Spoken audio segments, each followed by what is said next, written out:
didn't know what to talk about, and somebody was bothering me, and so I told them, I need you to get out of my face when I was trying to lesson plan. And then I thought about that. When I'm lesson planning, I'm thinking of their needs. What are their needs? I have students with IEPs, they have a lot of needs. Sometimes I think about what I need.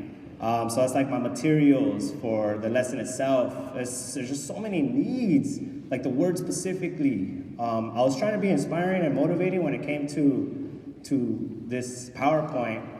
And then I just got more and more like depressed, I guess, or sad about it. I was thinking about like the needs that are referred to in our community. So like a school that I teach at is considered Title I, low income, a lot of minorities. And then in math, we have the Common Core standards, or the 8-step mathematical practices of Jedi Masters. I'm a big Star Wars geek too, if anybody's interested in talking Star Wars with me. And I promise this is water. This is definitely water. So. Then I just started talking about my district or my site, how we have I have to meet certain pacing guides, kind of mandatory. It's a lot of needs. I'm telling you, I was really trying to do this PowerPoint. Going to my site, I don't even want to talk about those needs at my school. Like, it's very interesting. So I don't know, can it get worse? Like, I'm barely in my 4th year teaching. I want to do this for a long time. And therefore, when I think about, in my mind, when it comes to teaching, and especially lesson planning, I love lesson planning. I get really detailed and very specific when it comes to my lesson planning. Therefore, I wanted to say, okay, what's necessary? What is a necessary need to maximize my lesson planning? In essence, my teaching. What are the words that are going to come out of my mouth that needs to happen for maximum learning? Oh, I put this for me to remind me that I only got 10 more rounds. I swear.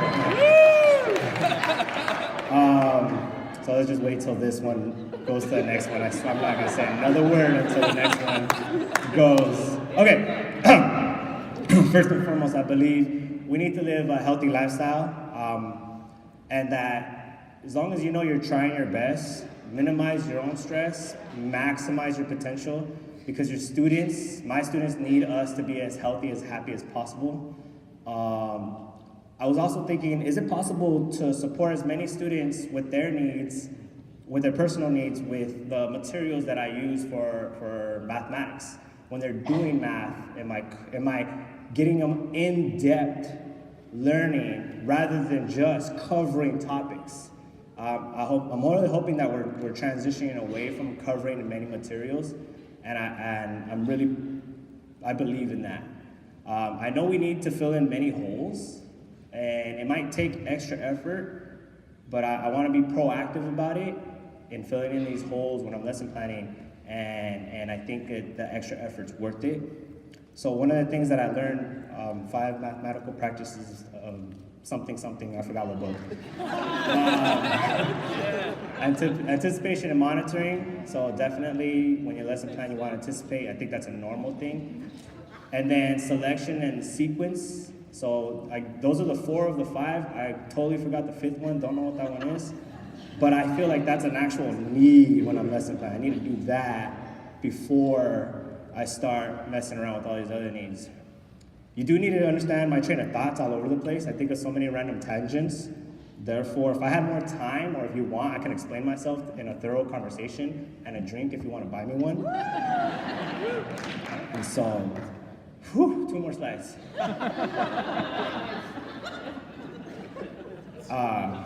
Yeah, I'm waiting for the next slide. I'm not. It's not even my water. Okay, so in the end, you need to remember that you know your students the best, or you should know by now. So I'm hoping that you did take the time to do that. I'm sure everyone who's here right now do know their students the best. And you need to remember that you know yourself the best, so let's just stay humble and keep doing what we do best, I guess. And that's it. Yay!